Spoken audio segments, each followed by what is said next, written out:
굿모닝 YTN 3부 이어갑니다. 윤석열 대통령이 유엔 총회가 열리는 미국 뉴욕에서 2030 부산 세계박람회 유치 총력전에 나섰습니다. 윤 대통령은 도착하자마자 릴레이 양자회담을 진행했습니다. 뉴욕에서 조은지 기자입니다. 윤석열 대통령이 유엔 총회가 열리는 미국 뉴욕에 도착했습니다. 지난달 캠프 데이비드 한미일 정상회의 이후 꼭 한 달 만에 미국 방문이자 아세안과 G20 순방에서 돌아온 지 일주일 만에 해외 출장입니다. 김건희 여사 가방엔 여느 때처럼 부산 이즈 레디 열쇠고리가 보였습니다. 2030 부산 세계박람회 유치를 위한 외교 총력전이라는 설명대로 윤 대통령은 도착 첫날부터 릴레이 정상회담에 나섰습니다. 스리랑카를 시작으로 산마리노와 부룬디, 체코와 덴마크 등과 잇따라 숨가쁘게 마주 앉았습니다. Pleased to meet you. Mr. President, nice to see you again. 회담장에는 어김없이 부산 홍보책자가 배치됐고 엑스포 유치전을 총괄하는 장성민 미래전략기획관이 배석했습니다. 윤 대통령은 193개 나라 정상이 모이는 유엔 총회, 특히 두 달 뒤 엑스포 최종 투표까지 가장 큰 다자외교 무대에서 최대한 많은 정상과 접촉해 부산 지지를 요청할 계획입니다. 가장 앞서 있다는 사우디 리야드를 넘어 반전 드라마를 쓰기 위해 30개 이상 최대 45개 나라와 만날 예정입니다. 윤 대통령은 뉴욕 이틀째에도 콜롬비아와 가나, 모나코 등 여러 정상과 만나 부산 홍보 총력전에 나섭니다. 대통령실은 엑스포 유치도 다양한 양자회담도 결국은 국민 먹고 사는 문제, 즉 경제와 맥이 닿아 있다고 설명했습니다. 뉴욕에서 YTN 조은지입니다. 이번 유엔 총회에는 중국과 러시아를 비롯한 상임이사국 정상들이 대부분 불참하면서 국제사회 분열만 더 부각될 거란 관측이 나옵니다. 식물기구로 전락한 유엔 안보리를 보완하기 위해 상임이사국 수를 늘리는 방안이 논의될 것으로 보입니다. 워싱턴에서 권준기 특파원입니다. 이번 유엔 총회에는 안보리 상임이사국 정상 가운데 조 바이든 미국 대통령만 모습을 드러낼 전망입니다. 전범 혐의를 받는 러시아 푸틴 대통령과 지난달 브릭스에서 개발도상국 의견을 충분히 들었다는 중국 시진핑 주석은 물론 프랑스, 영국 정상도 각자 일정을 이유로 불참을 알렸습니다. 유엔 사무총장은 최고 지도자 참석 여부가 총회 성공을 좌우하는 건 아니라며 다자외교 무용론을 반박했습니다. A multipolar world is emerging. And multipolarity can be a factor of equilibrium, but it can also lead to escalating tensions, fragmentation, and worse. So to bring our multipolar world together. 대신 우크라이나 젤렌스키 대통령이 유엔 총회에 처음으로 참석해 러시아의 침략 전쟁을 규탄하고 국제사회 지원을 호소할 예정입니다. 북한과 이란 등 러시아 공개 지지에 나선 국가들에 대한 비판도 제기될 전망입니다. 북한은 이번 유엔 총회에 5년 연속 대표단을 파견하지 않는 것으로 확인됐습니다. 북한 연설 순서는 총회 마지막 날인 26일 오전 10번째로 김성 유엔 대사가 발언할 것으로 보입니다. 유엔 총회에 참석한 국제원자력기구 사무총장은 북한의 핵 위협을 우려하며 대화에 나설 것을 거듭 촉구했습니다. North Korea has become a de facto nuclear weapon possessor state, which is of course objectively not a good development. But this does not relieve us from the necessity to talk to them. 사실상 식물기구라는 비판이 나오고 있는 유엔 안보리를 보완하는 방안에 대한 논의도 미국 주도로 이뤄질 전망입니다. 백악관은 유엔 안보리가 더 광범위해야 한다며 상임이사국에 일본, 인도, 독일 등 대여섯 개 나라를 추가해 중국, 러시아 영향력을 축소하는 구상을 내놓은 것으로 알려졌습니다. 워싱턴에서 YTN 권준기입니다. 더불어민주당 이재명 대표가 연루된 백현동 의혹과 쌍방울 대북 송금 사건을 수사해온 검찰이 이 대표의 두 번째 구속영장을 청구했습니다.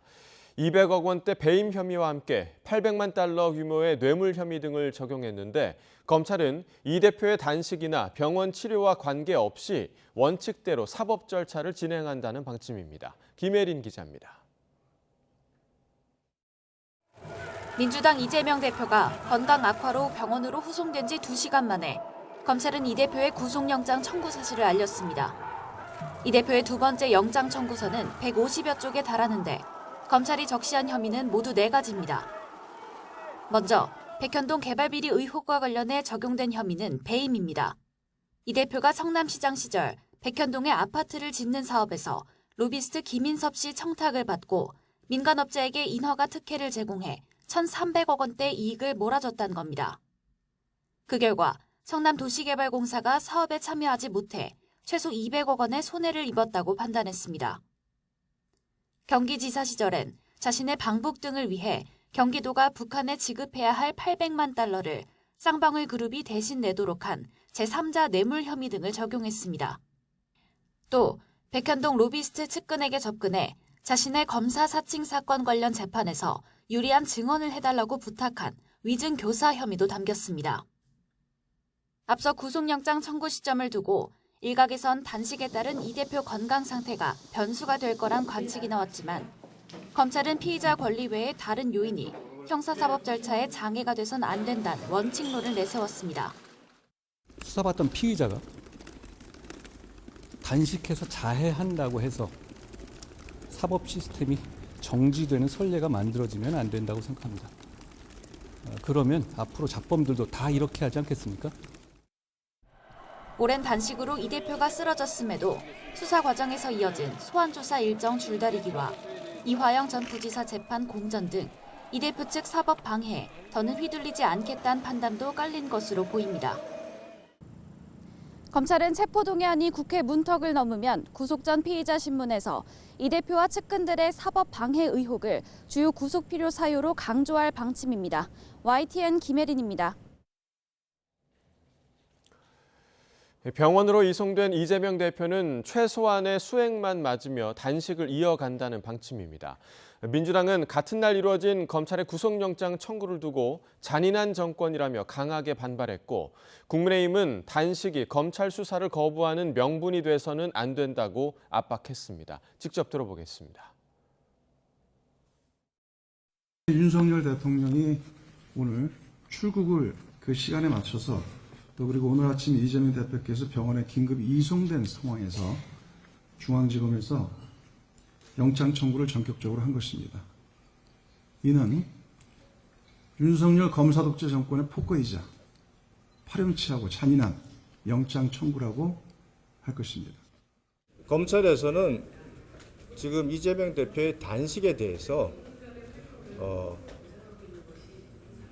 검찰이 필요한 시기에 필요한 수사를 위한 모든 요구를 거절하는 명분으로 사용을 했기 때문에 지속적인 어떤 정당한 어떤 소환 및 재판 요구에 계속 응하지 않는 명분으로 쓴다면 그 자체도 하나의 중요한 참고 자료가 될 수 있다고 생각합니다. 더불어민주당이 한덕수 국무총리 해임 건의안을 국회에 제출했습니다. 송기현 원내수석 부대표와 김한규 원내대변인은 어제 국회 의안과를 찾아 한 총리 해임 건의안을 냈습니다. 송 원내수석 부대표는 기자들과 만나 국정이 총체적 혼란에 빠진 상황에서 총리가 장관을 제대로 추천하지 못한 잘못도 있고 국정을 총괄하지 못하고 있다고 지적했습니다. 해임 건의안은 내일 본회의에 보고되고 나면 보고 뒤 24시간 이후 72시간 이내 표결해야 한다는 국회법에 따라 모레 본회의에서 다뤄질 것으로 민주당은 예상하고 있습니다. 국회 인사청문 특별위원회는 오늘과 내일 이틀에 걸쳐 이균용 대법원장 후보자에 대한 인사청문회를 실시합니다. 청문회에서는 이 후보자의 재산 신고 누락과 후보자 부부의 부동산 관련 의혹 등이 주요 쟁점이 될 것으로 보입니다. 첼리스트인 딸의 고가 첼로 재산 신고 누락을 비롯한 자녀 재산 문제와 성범죄와 가정폭력 감형 판결 등을 둘러싼 쟁점도 청문회에서 다뤄질 전망입니다. 김행 여성가족부 장관 후보자가 지난 2013년 청와대 대변인 시절 자신이 창업한 온라인 뉴스 서비스 업체 운영사의 배우자 소유 주식을 신우이에게 팔았다는 의혹이 제기됐습니다. 금융감독원 전자공시 시스템에서 김 후보자가 공동 창업한 위키트리 운영사인 소셜뉴스의 소액 공모 공시 서류를 확인한 결과 김 후보자의 신우이인 김모 씨는 2014년 소셜뉴스 주식의 12.82%를 보유한 것으로 나타났습니다. 국민의힘 김웅 의원은 이와 관련해 자신의 SNS에 김 후보자가 대변인을 마친 뒤 그 회사를 다시 인수했다면 이건 99.9% 회사 주식을 파킹, 즉 주식을 다른 사람에게 맡겨놓은 것이란 취지의 주장을 내놨습니다. 그러면서 이는 명백한 통정 매매자 공직자 윤리법 위반이라며 해명이 아닌 수사 대상이라고 적었습니다. 이에 대해 김행 후보자는 어쩔 수 없는 선택이었고 불법도 아니라고 해명했습니다. 김 후보자는 2013년 당시 주식 백지 신탁 명령을 받았는데 회사가 적자 상태라 도저히 팔 수가 없는 상황에서 신우이가 떠안아준 것이라며 이같이 설명했습니다. 이어 신우이에게 매각한 것은 취지에 어긋난다는 지적엔 관련법상 신우이는 백지 신탁 대상 이해관계자가 아니고 주식 매각 이후 회사 경영에 일절 관여하지 않았다고 거듭 해명했습니다.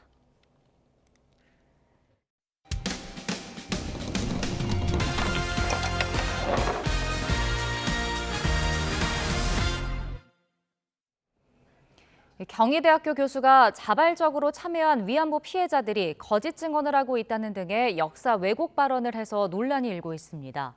해당 교수는 지난해 강의에서도 비슷한 취지의 언급을 했다가 YTN의 발언을 철회하겠다고 밝혔던 인물입니다. 윤성훈 기자가 보도합니다. 경희대 철학과 최모 교수는 올해 1학기 전공 필수인 서양 철학의 기초 강의에서 일본군을 따라가 자발적으로 매춘을 한 사람들이 위안부라고 주장했습니다. 위안부 피해자들이 거짓 증언을 한다는 뜻이냐는 학생의 질문엔 거짓이라고 잘라 답합니다. 거짓이. 그 사람들 말 하나도 안 맞아요. 자발적으로 한 사람들이에요. 일본이 아니었다면 우리 민족은 고종시대부터 신음하며 살았을 거라며 식민지 근대화론도 거론합니다. 일본이 들어오기 전에 우리나라 속에서는 근대화가 뭔지 개념도 말도 없었어요. 근대화는 말도 없었어요. 일본 사람들이 줘서 우리가 배운 거예요, 그거. 최 교수는 지난해 수업에서도 비슷한 취지의 언급을 한 사실이 YTN 보도를 통해 알려지며 문과대 차원의 주의 조치를 받기도 했습니다. 또 당시엔 자신의 말을 철회하겠다고 했는데 1년도 안 돼 또 역사 왜곡 발언을 한 겁니다. YTN 취재진이 연락하자 최 교수는 처음엔 그런 말을 한 적이 없다며 부인했습니다. 아니에요. 그거 내가 한 말 아니에요. 그거 다. 그거 내가 한 말 아니에요. 그러나 녹취록이 있다는 것을 알게 되자 참과 거짓 개념을 가르치는 과정에서 참의 사례로 든 거라고 말을 바꿨습니다. 그러면서 지난해 YTN의 발언을 취소하겠다고 한 건 자신이 틀렸다고 판단해서가 아니라 기사화를 막기 위해서였다고 설명했습니다. 철학과 재학생들과 졸업생들은 최 교수가 기초 상식을 부정하는 망언을 일삼는다며 강하게 반발합니다. 1학년 모두가 꼭 들을 수밖에 없는 그런 전공 기초 수업에서 하시는 부분에 대해서 조금 저도 다른 학생들도 마찬가지고 저도 좀 마음에 들지 않는. 역사학계 역시 한국 근대화의 시작을 일제 지배에서 찾는 건 근거 없는 주장이라는 입장입니다. 우리 역사학자 입장에서 보면 다 그거는 근거 없는 얘기들이에요. 자기 어떤 정치적인 그 주장을 뒷받침하기 위한 어떤 일부의 어떤 그런 글 같은 거라든가 주장을 참조해가지고 그걸 마치 정당한 것처럼 이렇게 얘기하는 것 같아요. 위안부 관련 시민단체도 국제적으로 공인된 피해 사실을 왜곡하며 피해자들을 모욕하는 처사라고 비판합니다. 이견의 대립이라고 할 수가 없어요.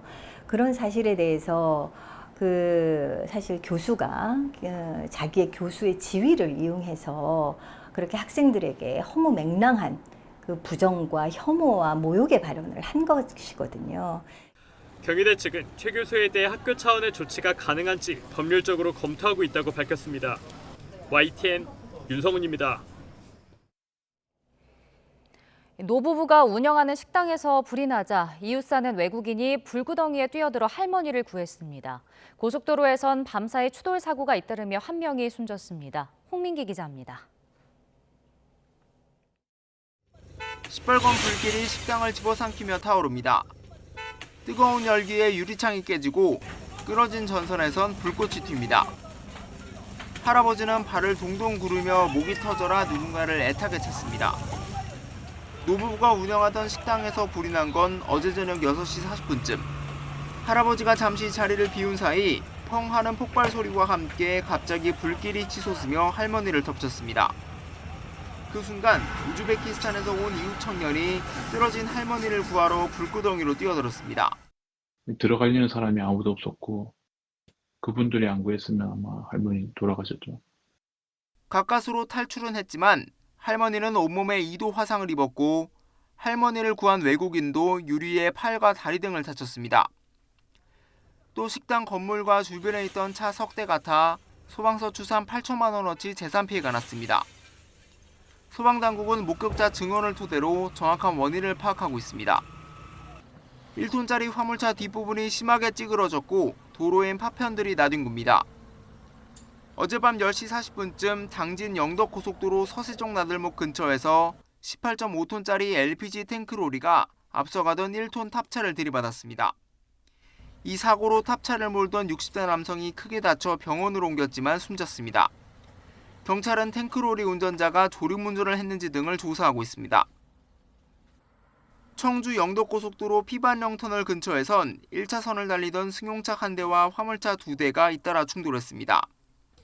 경찰은 도로 보수공사 때문에 정체된 구간에서 화물차들이 제때 속도를 줄이지 못하고 앞차를 들이받은 것으로 보고 있습니다. YTN 홍민기입니다.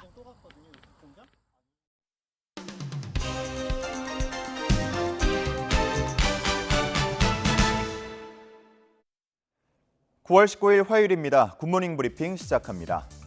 자, 오늘 가장 먼저 볼 기사는 중앙일보에 실린 건축계 표절 얘기입니다.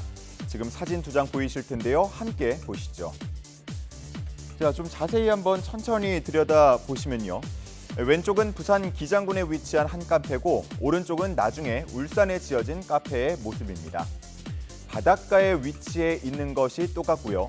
겉모습, 옆면적, 높이, 규모, 그리고 내부 인테리어까지 판박이라고 하는데 결국 표절 논란이 일면서 법적 다툼까지 가게 됐습니다. 자, 그리고 최근 판결이 나왔는데요. 법원은 울산 카페 측 건축사 사무소에게 5천만 원을 배상하도록 하고 건물은 철거하도록 했습니다. 유사한 부분만 따로 떼어서 철거하는 게 사실상 불가능하다 보니까 이렇게 철거 명령까지 나온 건데 국내 건축 저작권 관련 소송에서는 처음 있는 일이라고 합니다. 한국건축가협회 측에서도 그동안 건물 표절 문제가 생기면 경제적인 배상을 하거나 사과문을 올리는 정도로만 마무리됐었는데 이번에는 철거 명령이 나왔다며 건축 저작권 표절 논란에 경종을 울렸다고 평가했습니다. 자, 다음 볼 기사는 경향신문입니다. 제목을 함께 보시면요. 소멸 위기 지자체 공공산후조리원 건립 붐이인다라고 쓰여 있습니다. 강원도 영월의 예가 나와 있는데요. 지난 2년 5개월 동안 출생신고된 아기가 250여 명이었는데 군에 63억 원을 들여서 만든 영월 의료원 분만실에서 태어난 아이는 단 3명에 불과했습니다. 다시 말해서 99%의 임신부는 원정 출산을 했다는 거죠. 관련해서 안팎에서는 분만실과 연계된 산후조리원이 없기 때문으로 분석하고 있습니다. 산후조리원이 없는 다른 지자체의 상황도 크게 다르지 않았는데 그렇다 보니까 임신부의 불편을 최소화하고 출생률을 높이기 위해서 각 지자체는 공공산후조리원 건립 사업을 추진하고 있습니다. 공공산후조리원의 평균 이용요금은 2주 기준으로 170에서 180만 원 정도인데 지자체 대부분이 1년 이상 거주한 주민에게는 요금을 100% 감면해주고 있습니다. 이미 시설을 운영하고 있는 삼척이나 양구 등에서는 출생아가 늘기도 했다는데요. 과연 공공산후조리원 건립이 지역 소멸과 출생률 위기를 극복할 하나의 대안이 될 수 있을지 주목됩니다. 자, 다음은 동아일보입니다. 흡연이나 음주가 몸에 해롭다라는 것은 누구나 알고 있지만 얼마나 영향을 주는가 알기는 어려웠습니다. 동아일보에는 국민건강보험공단의 건강보험연구원이 만든 보고서 내용을 토대로 한 기사가 실려 있었는데 자, 그래픽이 2개 나와 있죠. 먼저 왼쪽부터 보시죠. 자, 왼쪽은 담배가 주요 발병 원인으로 추정되는 환자의 비율인데요. 후두암이 70.5%, 기관지와 폐암이 61.3%, 또 식도암이 47.7% 등 암 발생과 연관성이 큰 걸로 나타나고 있습니다. 자, 반면 우측에 나온 음주의 경우에는 간질환, 위염 등 소화기 질환에 영향을 주는 걸로 나타났고요. 이 밖에 뇌졸중에도 영향을 미친다는 점이 눈에 띕니다. 신문은 이외에도 흡연과 음주로 인한 사회 경제적 비용에 주목하고 있었는데 술과 담배로 얻은 병을 치료하는 데 드는 의료비나 그로 인해서 생산성이나 소득이 감소한 수치를 더한 게 얼마나 되느냐를 주목한 겁니다. 흡연이 11조 4천억 원, 음주가 14조 6천억 원으로 둘이 합쳐서 26조 원에 달했는데요. 이는 국내 총생산 GDP의 1.9%에 이르는 금액이었습니다. 문제는 이로 인해서 발생하는 건보료 인상 등의 문제는 비흡연자와 비음주자도 똑같이 부담한다는 건데 일각에서는 불공정한 부담이라면서 주류에도 담배와 같은 건강 증진 부담금을 매길 필요가 있다는 주장이 나오고 있습니다. 자, 마지막 기사입니다. 매년 명절쯤이 되면 이러한 비교 그림을 많이 보게 되죠. 자, 지금 왼쪽에 나와 있는 건 작년, 오른쪽은 이번 추석에 10만 원으로 준비한 차례상 식자재의 모습입니다. 한눈에 보더라도 많이 줄어든 걸 볼 수 있죠. 사과가 105%, 배가 20%, 굴비가 33% 등 물가가 크게 올랐기 때문인데요. 그래서 차례상을 간소화하거나 아예 차례를 포기하겠다는 가정까지 나오고 있다고 합니다. 한편 한겨레 기사를 보면 이런 상황 속에서 못난이 농산물이 인기라는 내용이 실려 있었습니다. 고물가 시대에 알뜰 소비와 가치 소비가 확산하면서 어차피 맛과 영양은 똑같은데 좀 못생기면 어때? 라고 생각하는 소비자가 늘고 있다는 내용이었는데요. 똑같이 고물가 어려움을 겪는 해외에서도 우리 못난이 농산물에 대해서 점차 관심을 가지면서 수입량을 늘리고 있고 국내에서는 못난이 농산물 전문 유통업체도 생겨났다고 합니다. 이번 차례상 부담의 하나의 대안이 될 수 있을지도 모르겠다는 생각이 드는 기사였습니다. 9월 19일 아침 신문 살펴봤습니다. 지금까지 굿모닝 브리핑이었습니다.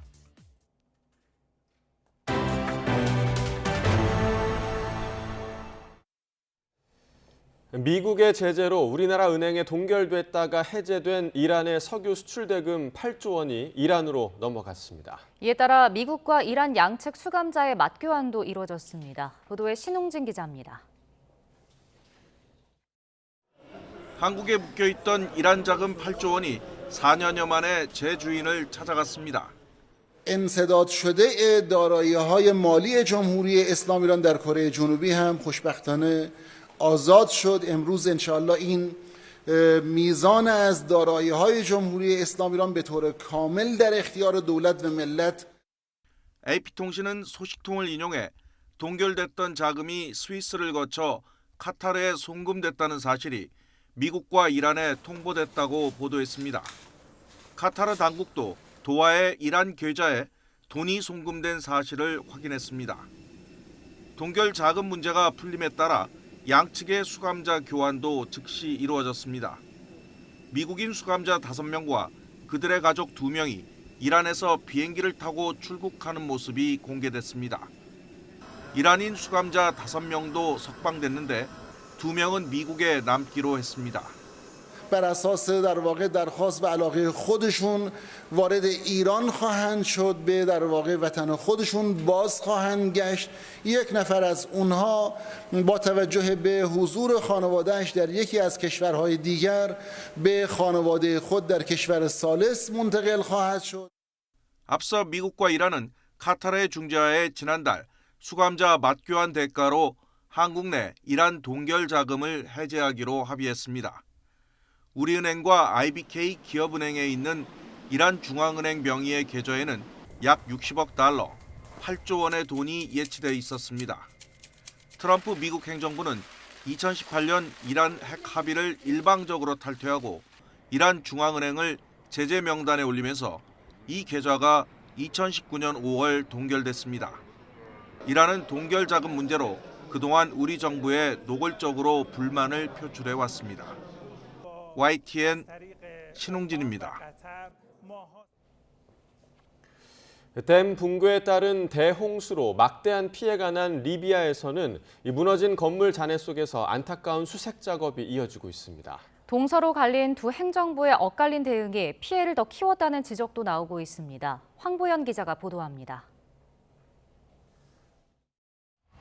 댐이 무너지면서 대홍수가 휩쓸고 간 리비아 북동부 데르나. 형체도 없이 사라진 건물 잔해를 원망하며 한 여성이 하염없이 울부짖습니다. يعرف لو نقدر نشيل قضية هذا لو نقدر نشيله بيدي لو نقدر نحوله أنا نحوله نطلع حتى جثة بس حتى جثة نضبطها نبحث له. 콘크리트에 깔린 것으로 보이는 남동생 가족들을 애타게 찾고 있는 이 여성. 눈에 선한 5명의 조카와 남동생 부부를 한 명 한 명 애타게 불러봅니다. تيم ويزن ولقمان وسالمة وتماضر حكيم وجوزته يا ربي يا ويلتينا يا ويلتي وينكم. 물폭탄이 지나가며 폐허로 변한 상점가에서는 힘겨운 복구 작업이 시작됐습니다. والله ان شاء الله خير باذن الله كل شيء ان شاء الله حيكون كويس باذن الله لكن اللي راح مش عارف. 방치된 시신 등으로 인한 전염병 확산을 막기 위해 도심 곳곳에서 방역 작업도 실시됐습니다. 유엔은 현지 적신월사 자료를 기반으로 사망자가 10,000명이 넘는다고 발표했다.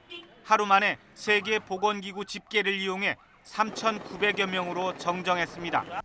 생존자 수색이 진행 중인 만큼 정확한 희생자 규모 파악은 어렵다고 유엔 측은 설명했습니다. 막대한 인명과 재산 피해는 동서로 분열된 리비아 내정 혼란과 두 행정부의 엇갈린 대응으로 더욱 커졌다는 지적이 나오고 있습니다. 10년 넘게 이어진 정치 분열로 댐 유지 관리가 제대로 이루어지지 않아 쉽사리 무너진 데다 댐 붕괴 이후 대피하라, 집에 머물라는 엇갈리는 지시가 함께 내려진 것으로 주민들은 증언하고 있습니다. YTN 황보현입니다.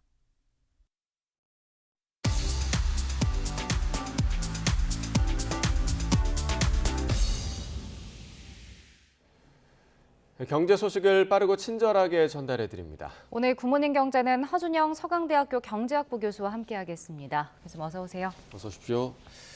자, 지금 나라 살림 걱정이 굉장히 좀 큽니다. 세수 펑크가 우려되고 59조 원이나 부족해서 역대 최대 규모다 이런 평가가 나오는데 이 이유가 좀 어디에 있을까요? 저희가 이제 3대 국세 항목이라고 부르는 부분이 자산세, 소득세, 그다음에 법인세, 그다음에 부가가치세 이렇게 세 가지입니다. 예. 근데 요 중에 셋 다 안 좋지만 특히 법인세 부분이 안 좋고요.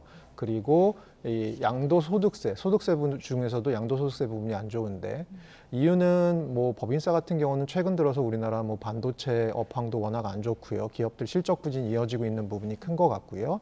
그다음에 양도소득세 같은 경우는 자산시장이 지금 조금 위축돼 있는 경향이 최근까지도 계속 있었기 때문에 이런 부분이 반영되어서 총 합해보면 한 60조 정도 올해 세수가 부족할 것으로 예측되는 그런 상황입니다. 예. 네.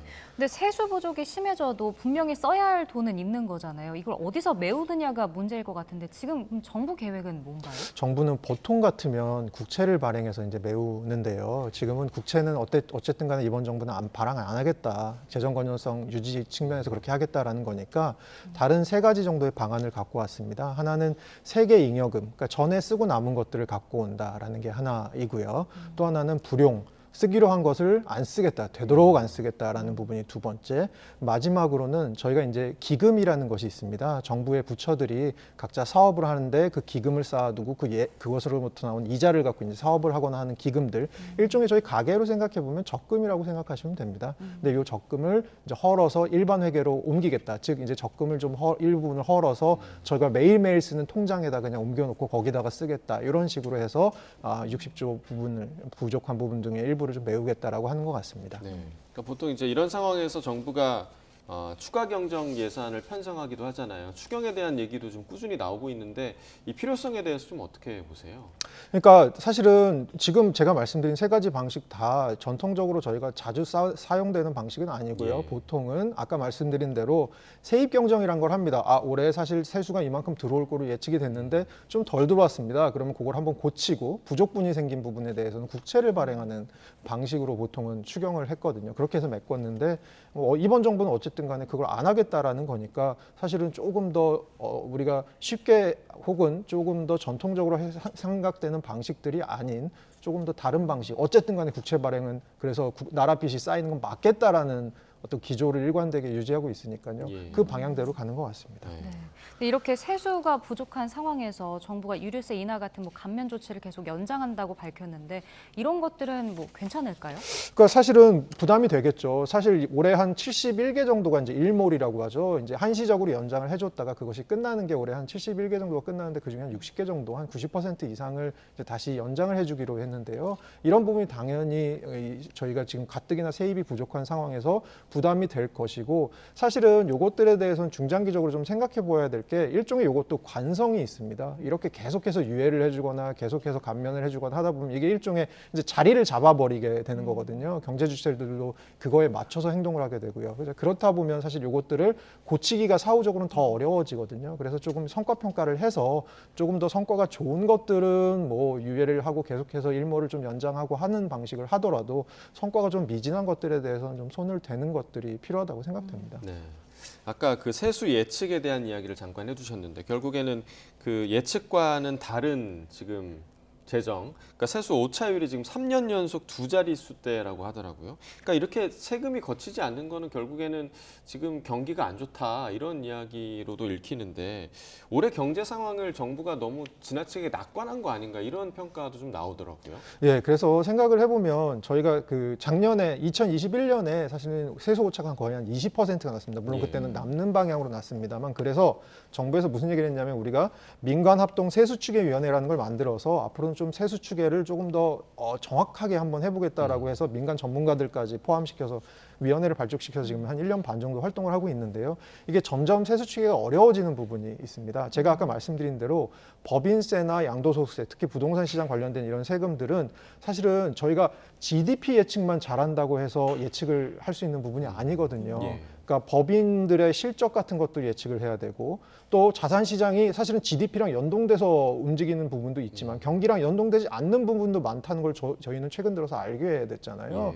이런 부분들에 대해서 사실은 전망을 더 면밀히 해야 되는 부분이 들어가야 되는 거거든요. 그래서 그런 부분들에 있어서 아까 말씀드린 위원회 같은 것들을 발족시켰는데 아직도 이 안에 이제 전문가 풀이 모자란 부분이 좀 있는 것 같습니다. 특히 시장별로 부동산 시장을 좀 보시는 분, 뭐 주가 시장, 주식 시장을 보시는 분 이런 분들도 필요하고 그리고 사실 법인 쪽을 그러니까 그 기업들의 행동을 좀 잘 이해하시는 분들도 더 필요하고 한 것 같아요. 그래서 그런 부분들에 있어서 모형을 조금 더 정합성을 높이는 방향이 조금 필요할 것 같아 보입니다. 네, 그러니까 정교한 재정 운영이 필요하다 이런 지적과도 좀 맞닿아 있는 것 같은데 일각에서는 이 추계 모형을 공개해서 같이 검증하고 연구해야 한다 이런 주장도 나오거든요. 이게 어떻게 뭐 진행되는 건가요? 이게 사실은 그러니까 이게 뭐 정치권이나 이쪽에서 보기에는 이게 계속 틀리는 건 뭔가 구조적인 문제가 있는 거 아니냐. 그러면 차라리 한번 이것들을 공개해서 어디가 틀리고 어디가 맞는지 어디를 고쳐야 되고 어디를 개선해야 되는지를 한번 공론화해보자라는 얘기들을 하는 것 같은데요. 이제 기재부 입장에서는 오히려 이것들을 저희가 정보를 너무 많이 공개했을 때 생기는 혼란들도 있을 수 있으므로 어느 정도는 이제 전문가들의 영역으로 남겨두자. 사실은 저희는 그냥 일상에서 열심히 생업을 살고 전문가들이 그런 부분을 잘 해주면 좋은 건데 이런 부분들에 대해서 지금 약간 이격이 생기는 부분이 존재하는 것 같습니다. 그래서 어쨌든 간에 양쪽의 뷰도 좀 다른 것 같고요. 그런데 아까 제가 말씀드린 대로 모형을 다 공개한다고 해서 그 모형들에 대해서 사실 다 이해할 수 있고 이런 부분은 아닌 부분이 크거든요. 그래서 오히려 이 모형을 잘 아시는 분들을 더 많이 참여시킴으로 해서 모형의 정합성을 높이는 방향으로 좀 나아가는 게 어떨까라고 생각하고 있습니다. 네. 자, 다음 이야기를 좀 해보도록 하겠습니다. 아마 요즘에 많은 분들 OTT 서비스 이용을 하실 텐데 OTT 통해서 콘텐츠를 많이 보시겠죠. 근데 이제 OTT 그 대표적인 플랫폼 넷플릭스가 그 SK 브로드밴드랑 3년 동안 소송전을 벌여왔단 말이에요. 근데 그 이유가 망 사용료 관련 분쟁이었는데 아마 많은 분들이 망 사용료 분쟁이 어떤 이슈인지 잘 모르실 것 같은데 좀 한번 설명을 좀 부탁을 드릴게요. 예를 들어서 고속도로를 깔아놨는데 어느 날 갑자기 어떤 특정 회사가 자기네들 회사의 화물차를 고속도로를 막 들여보냄으로 해서 고속도로에 혼잡이 발생하고 차는 막히고 기존에 가던 차들을 잘 못 가고 이래서 전반적으로 효용이 떨어진다. 그러면 고속도로를 건설하는 회사 입장에서는 야, 그 화물차 회사에게 너네들이 조금 너네들 전용 차로를 하나 만들거나 혹은 우리가 만들어줄 테니까 니네가 돈을 좀 내거나 이런 식으로 해서 지금 이렇게 트래픽 잼이 발생하는 거 좀 해결해야 되지 않겠니? 그래야지 우리 서비스, 우리가 원래 제공하던 고속도로 서비스도 원활하게 되지 않겠니? 요 얘기입니다. 이게 뭐냐 하면 통신 회사들이 기존에 망을 깔아놓은 것에 결국은 OTT가 들어오면서 OTT가 그 망을 이용해서 이제 서비스를 공급하는데 코로나나 이런 것으로 인해서 사실 OTT에 대한 수요가 엄청나게 증가를 했습니다. 네. 그래서 구글 같은 경우는 전 세계 뭐 트래픽의 80%를 차지하고 있다고 하기도 하고 그런데요. 그런데 이제 이런 회사들 중에서 이런 OTT 회사들 중에서 예를 들어 우리나라 네이버, 카카오 같은 경우는 망 사용료를 내고 있습니다. 그런데 넷플릭스나 구글 같은 회사들은 망 사용료를 안 내고 있거든요. 그래서 이게 우리나라뿐만이 아니고 미국, EU 같은 데서도 이런 회사들에게 망 사용료를 부과해야 되는 것이 아니냐라는 것에 대한 얘기들이 계속해서 나오고 있는 겁니다. 네. 그래서 전 세계에서도 이번 소송전에 좀 주목을 했었는데 그럼 이 극적인 합의가 나오게 된 배경은 어디에 있었나요? 그러니까 SK 브로드밴드랑 지금 넷플릭스 사이에 분쟁이 있었는데 이게 한 4년 정도 됐습니다. 처음 시작된 게 2019년이고요. 최근에 작년에 1심 판결이 있었는데 1심 판결에서는 SK 브로드밴드 쪽에 손을 들어줬습니다. 망 사용료 내야 되는 거 아니냐. 그래서 넷플릭스 입장에서는 그것이 소송이 끝까지 갔을 때 부담감이 분명히 있을 수 있고요. 그리고 만약에 소송이 그렇게 해서 확정 판결이 나버리면 이제 넷플릭스 입장 그리고 넷플릭스뿐만 아니고 이 OTT 사업체들이 사실 엄청난 부담을 지어야 되는 거니까 그 전에 사실 타협을 좀 하자라는 게 넷플릭스 입장에서는 조금 생각해볼 수 있는 솔루션이었던 것 같고요. SK 브로드밴드 같은 경우는 사실 넷플릭스 같은 경우가 최근에 제공하고 있는 콘텐츠라는 게 정말 막강하기 때문에 앞으로 그 디지털 미디어 사업을 하는 데 있어서 이 넷플릭스 같은 회사들을 배제하고 할 수가 없는 거거든요. 중장기적으로는 같이 가야 되는 상대니까 어느 정도에서 소송을 마무리하면서 앞으로는 이제 기업들이 조금 더 서로 합종 연행을 좀 할 수 있는 부분이 생긴 것 같습니다. 그러면 그동안에 그 넷플릭스나 구글 같은 해외 플랫폼들이 망 사용료를 내지 않았던 이유는 새로운 플랫폼이어서 뭐 관련 법이 없었기 때문이에요. 아무래도 제도적인 부분이 컸던 것 같고요. 그리고 해외 법인이라는 것도 조금 더 큰 역할을 했던 것 같습니다. 그러니까 결국은 어떤 부분에서 보면 제가 아까 하이웨이 얘기를 들었긴 했습니다. 하이웨이는 근데 어느 나라에 있는지 눈에 보이지만 이 망이라는 것들은 사실 어느 정도 미국에서 들어오고 어느 에서 우리나라에서 들어오고 이런 부분들에 대해서 명확하게 구분이 좀 어려운 부분이 좀 있지 않습니까? 이런 여러 가지 맹점 때문에 사실 외국 회사에 대해서 이런 것들을 100% 부과하는 게 조금 힘든 부분이 있었던 것으로 보입니다. 네. 자, 해외 소식도 이번에 좀 살펴보겠습니다. 전미 자동차 노조 UAW가 사상 최초로 동시 파업에 나섰는데 뭐 미국을 대표하는 자동차 회사죠. 포드도 있고 스텔란티스, 제너럴 모터스 노동자들이 업무를 일단 거부를 하고 있습니다. 이게 어떤 이유 때문에 이렇게 된 건가요? 그러니까 가장 표면적인 이유는 저희가 흔히 생각할 수 있는 노조의 쟁의들이 발생하는 거죠. 뭐냐면 임금 인상 같은 것들을 얘기하기도 하고 주 32시간 근무로 근무 시간을 좀 줄이는 것, 그리고 뭐 퇴직자에 대한 의료보험 제도를 좀 부활시켜줘라. 그리고 연금 제도가 최근에 개편됐는데 이 연금 제도가 조금 그 근로자들 입장에서는 약간 계약된 것으로 보여서 이것을 옛날 시스템으로 좀 확정연금 시스템이라고 하는 건데요. 그걸 좀 돌려달라. 뭐 이 정도의 얘기들을 하고 있는 것으로 보입니다. 그래서 표면적으로 봤을 때는 이것이 일종의 어떤 처우에 대한 협상이구나라고 생각할 수 있는 것 같습니다. 예. 이 부분이 요즘 뭐 자동차 산업이 내연기관에서 전기차 쪽으로 많이 바뀌고 있잖아요. 이런 산업 환경의 변화가 좀 노동자들에게 영향을 끼쳤을까요? 아무래도 저희가 러다이어트 운동의 얘기를 많이 하잖아요. 옛날에 기계 파괴 운동 같은 걸 했었잖아요. 기계가 결국 노동자들 일자리를 빼앗는다. 그런데 지금 보면 실제로 이분들이 하시는 피켓, 들고 있는 피켓들을 보면 일부의 피켓들은 이런 어떤 새로 나오는 기술들, AI 기술들이나 이런 것들에 대한 반감들이 이제 거기에 표현되곤 하거든요. 그리고 비단 지금 이것이 저희는 지금 자동차 산업을 보고 있습니다만 전미 작가협회나 뭐 시나리오 작가들 협회나 이런 부분들에 대해서도 AI들이 우리의 일자리를 뺏는 것에 대해서 좀 우리가 요구를 해야 되는 것이 아니냐 이런 지금 움직임들이 미국에서 실제로 일어나고 있거든요. 그러니까 사실 좁게 보면 이것이 자동차 산업에서 뭐 전기차로 넘어가는 과정 혹은 전기차에서 한 스텝 더 나아가는 과정에서 발생하는 문제일 수도 있고 조금 더 큰 관점에서 봤을 때는 결과적으로 산업계 전반이 지금 AI 등등으로 조금 넘어가면서 그것이 과연 일자리를 어떻게 대체할지 새로 만들어낼지 어떤 일자리가 필요할지 필요 없게 될지에 대해서 굉장히 불확실성이 큰 상황이지 않습니까? 그런 부분들에 대한 요구가 지금 섞여 있는 것으로 보입니다. 네. 일단은 이번 파업으로 뭐 미국 자동차 산업이 큰 타격을 입을 거다 이런 분석도 나오는데 반면에 이제 무노조 경영을 하고 있는 테슬라라든지 우리 업체 같은 경우는 좀 기회가 될 수 있다 이런 분석도 있더라고요. 네, 아무래도 그러니까 기본적으로 이게 임금 인상 같은 것들이 계속 일어나게 되면 미국 자동차의 어떤 가격 경쟁력 측면에서의 매력은 조금 떨어질 수밖에 없는 거고요. 그런 부분들에 대해서 우리나라 자동차 회사뿐만이 아니고 뭐 독일이나 일본 다른 나라 자동차 회사들이 상대적으로 조금 덕을 볼 수 있는 부분이 있지 않느냐라는 얘기가 나오고요. 테슬라 같은 경우는 최근 들어서 계속해서 생산 비용을 인하해 오고 있습니다. 그리고 노조도 지금 말씀하신 대로 없는 상태고요. 네. 그래서 테슬라가 조금 최후의 승자가 아니냐라는 얘기들이 좀 나오고 있습니다. 네. 자, 마지막으로 해외 증시 상황 좀 보겠습니다. 미국 현지 시간으로 19일부터 20일까지 FOMC가 열리는데 이번 회의 앞두고 뉴욕 증시가 일제히 좀 소폭 상승을 했어요. 네, 그래서 기다리고 있는 것 같아요. 네. 기다리고 있는데 이번 FOMC는 어쨌든 간에 금리는 동결할 것으로 거의 시장의 모든 예측이 가 있는데요. 예. 문제는 9월 FOMC가 중요한 이유는 3, 6, 9, 12 이때는 연준 내부의 경제에 대한 전망 그리고 올해 점도표 상향 조정이나 이런 이슈들이 있을 수 있습니다. 그래서 연준의 마음을 들여다볼 수 있는 FOMC이기 때문에 시장 참여자들이 이제 대기하면서 이제 숨죽이고 있는 것 같습니다. 예. 근데 이제 오늘 새벽에 국제 유가는 네. 또 이제 연중 최고치를 기록을 했는데 뭐 공급 부족 우려가 이렇게 좀 영향을 끼쳤다고 봐요. 아무래도 공급 부족, 그러니까 사우디나 러시아에서의 감산 플러스 지금 중국이 사실 얼마 전까지 되게 약간 어려움을 겪었었는데 최근에 정부가 생각보다 이제 부양책을 내놓기 시작하면서 7, 8월 지표가 경제 지표가 괜찮게 나오기 시작했거든요. 그래서 최근에 유가의 상방 압력을 좀 막아줬던 부분이 그래도 중국이 수요가 많이 안 살면서 많이 괜찮을 거야라는 부분이 있었는데 이 부분이 이제 고삐가 좀 풀리면 상대적으로 상방 압력이 좀 더 강해질 것으로 보입니다. 네, 알겠습니다. 네, 오늘 굿모닝 경제 여기까지 듣겠습니다. 허준영 교수와 경제 이야기 나눠봤습니다. 고맙습니다.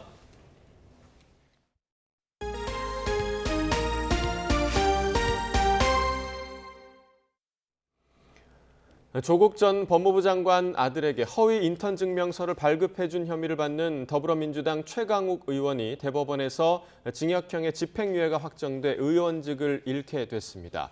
최 의원은 사법부 판단을 존중한다면서도 압수수색 절차 남용이나 피해자 인권 보장에 대한 획기적인 판결이 나오지 않았다며 아쉬움을 토로했는데요. 직접 들어보겠습니다. 현재 대한민국의 사법 시스템이 내린 결론이니까 제가 존중할 수밖에 없고요. 그렇지만 아쉬움이 많이 남는 것도 사실입니다. 그간의 정치검찰이 벌여왔던 마구잡이 사냥식 수사, 또 표적 수사, 또 날치기 기소 이런 부분들에 대한 쟁점들이 충분히 있고 그 부분에 대한 어떤 법리적 논박을 충분히 했다고 생각하는데 그 부분에 대한 판단이 일치 없어서 많이 아쉽고요. 경찰이 기존 내근 부서를 통폐합하고 범죄 예방 전담 부서를 신설해 일선 치안 순찰 인력을 9천 명 넘게 늘리기로 했습니다.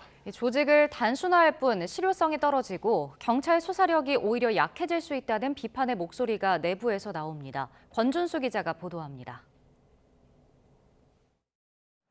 경찰이 치안 강화를 위해 제일 중점을 둔 것은 범죄 예방을 전담하는 범죄 예방 대응과를 신설한 겁니다. 그동안 112 신고를 받는 부서와 각 지역에서 순찰을 나가 범죄에 대응하는 부서가 달랐는데 이를 통합해 발빠르게 범죄에 대처하겠다는 뜻입니다. 지휘 체계 절차가 단순해질수록 효율적인 경찰력 활용이 가능하다는 설명입니다.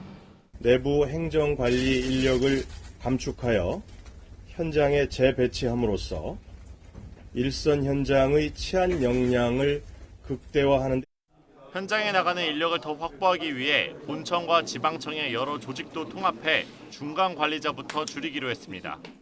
지금 내건 인력이 약 30-40%는 될 텐데 내건 인력이 많은 이유는 고기 많은 과가 많고 과가 많은 개가 많고 팀이 많아서 그만큼 지휘 인력이 너무 많은 거죠. 특히 사이버 수사국과 과학관리관이 각각 수사국과 형사국 아래로 들어가 합쳐지는 등 조직을 단순화하기로 했습니다. 경찰 내부에선 전문 수사 부서를 축소하는 건 시대 흐름에 역행한다는 비판의 목소리가 나오고 있습니다. 현장 순찰만 강화한다고 발빠른 수사가 진행되는 건 아니라는 볼멘 소리도 나옵니다. 국가수사본부를 비롯한 수사 인력이 줄어들면서 검찰에 비해 전문성이 약해지는 것이 아니냐는 비판도 있습니다. 이번 조직 개편으로 확보된 현장 인원은 우선 2,900여 명으로 일선의 형사기동대와 기동순찰대를 새롭게 만들어 투입하기로 했습니다. 여기에 강력팀 형사들까지 순찰 업무를 맡도록 해 실질적으로 9,000명의 순찰 인력을 확보하는 게 최종 목표입니다. 하지만 다중 밀집 지역이나 공원 둘레길 등에 탄력적으로 배치한다는 방침만 있을 뿐 아직 구체적인 운영안은 없습니다. 일선에선 불필요한 잡무를 없애는 게 더 시급하다며 임시 방편에 불과하다는 비판도 나옵니다. 아랫돌 빼고 윗돌 갖다 놓는 거랑 똑같아. 각 부서에 쓸모없는 일들을 없애야지. 경찰 소관이 아닌데 한 번은 임시적으로 도와주다 아예 갖고 왔던 그런 것들. 특히 의경 부활 검토 카드가 사실상 무산된 이후 실효성이 떨어지는 조직 개편으로 일선 경찰관 책임만 커지는 것이 아니냐는 우려가 커지고 있습니다. YTN 권준수입니다. 시 조례를 통해 무분별한 정당 현수막 규제에 나선 인천시의 조치에 대해 대법원이 별 문제가 없다는 1차 판단을 내렸습니다. 앞으로 전국 대부분 지자체에서 인천시처럼 정당 현수막에 대해 규제하겠다는 움직임을 보이고 있습니다. 보도에 강성옥 기자입니다. 인천시는 지난 7월부터 관내 기초단체와 함께 무분별한 정당 현수막에 대해 철거 작업을 벌였습니다. 하지만 집행에 나선 현장 공무원들은 내심 불안감에 시달렸습니다. 행정안전부가 인천시를 상대로 상위법에 위배된다며 대법원에 제소하고 조례 집행정지 가처분 신청까지 냈기 때문입니다. 숙구를 거듭한 대법원은 행안부의 제소가 이유 없다며 인천시의 손을 들어줬습니다. 정당 현수막 공해에 시달려온 전국 대부분의 지자체는 대법원의 결정을 환영했습니다. 헌법 정신에 어긋나는 법률에 대해서 지방정부에서 조례를 개정해서 이를 규제하는 것이 합당하다는 대법원의 판결에 대해서 저희는 매우 뜻깊게 생각하고 필요한 행정조치에 대해서는 과감하고 용기 있게 추진해 나가겠습니다. 서울과 부산, 울산과 광주 등 다른 광역단체들도 인천시의 조례를 참고해 정당 현수막 규제에 나서겠다는 움직임을 보이고 있습니다. 지난 5월에 만든 인천시 조례는 정당 현수막도 지정 게시대에 걸어야 하고 국회의원 선거구별로 4개 이내로 내용도 혐오와 비방이 없어야 한다고 규정하고 있습니다. 지난해 말 국회가 정당 현수막은 아무런 규제 없이 내걸 수 있도록 5개 광고물법을 개정한 이후 전국이 현수막 공해로 뒤덮인 데 대해 인천시가 조례를 통해 맞대응에 나선 것입니다. 전국 17개 시도지사는 지난 7월 여야 당적을 떠나 공동 결의문을 통해 정치권의 정당 현수막에 대한 특혜 조항을 신속하게 폐지해 줄 것을 요구하기도 했습니다. 내년 총선을 앞두고 정치권은 정당 현수막 문제에 대해 수긍하면서도 정작 특혜 조항 폐지에 대해서는 여야 모두 미지근한 태도를 보이고 있습니다. YTN 강성욱입니다.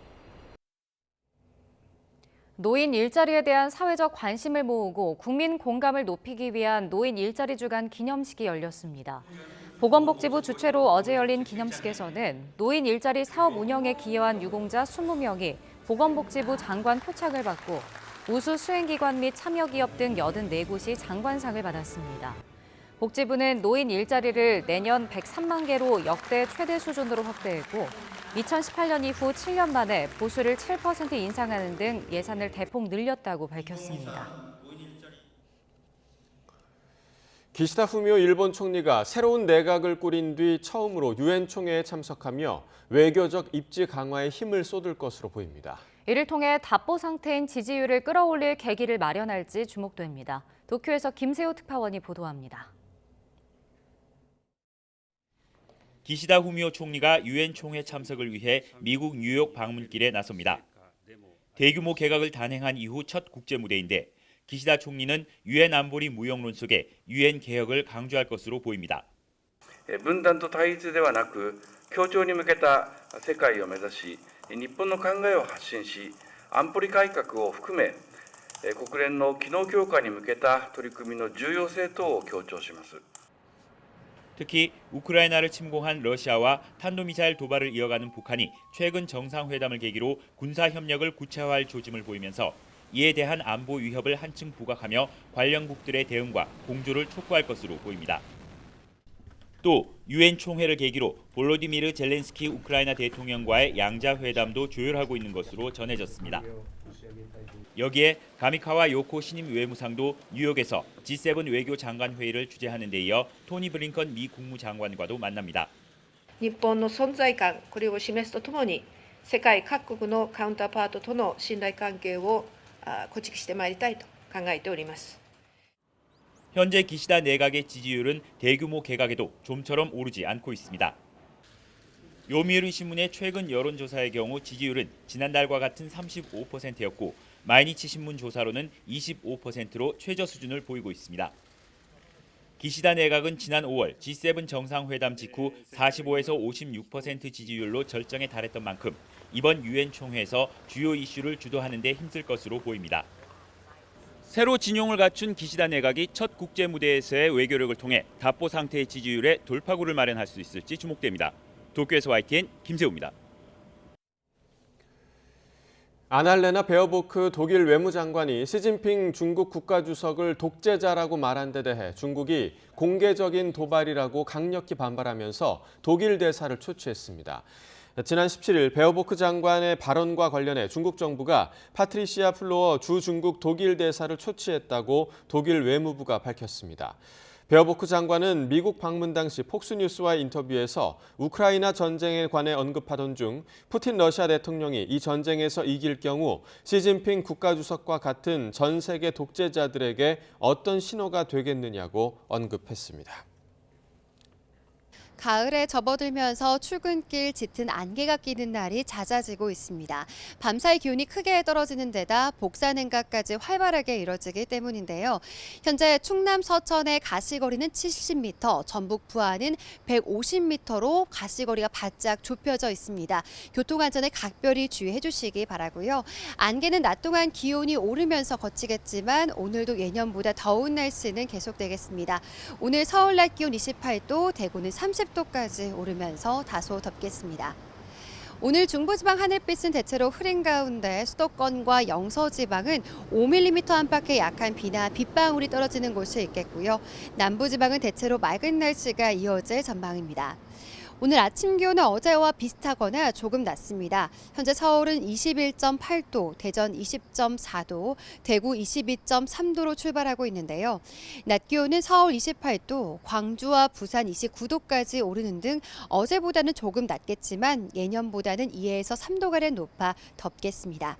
내일은 전국에 비 소식이 있습니다. 새벽에 중부를 시작으로 오전에는 전국으로 비가 확대하겠고 이 비가 내리며 막바지 늦더위가 누그러지겠습니다. 이후로는 아침 기온이 내림세를 보이면서 날이 점점 쌀쌀해질 전망입니다. 여름과 가을이 교차하는 요즘입니다. 오늘까지는 때늦은 더위가 이어지겠지만 내일부터는 날이 선선해지며 기온 변화가 심할 것으로 예상되니까요. 환절기 건강 관리에 각별히 신경 써주시기 바랍니다. 지금까지 YTN 홍나실입니다. 네, 이상으로 화요일 굿모닝 YTN 마칩니다. 잠시 후 뉴스라이더가 방송됩니다. 시청해주신 여러분 고맙습니다.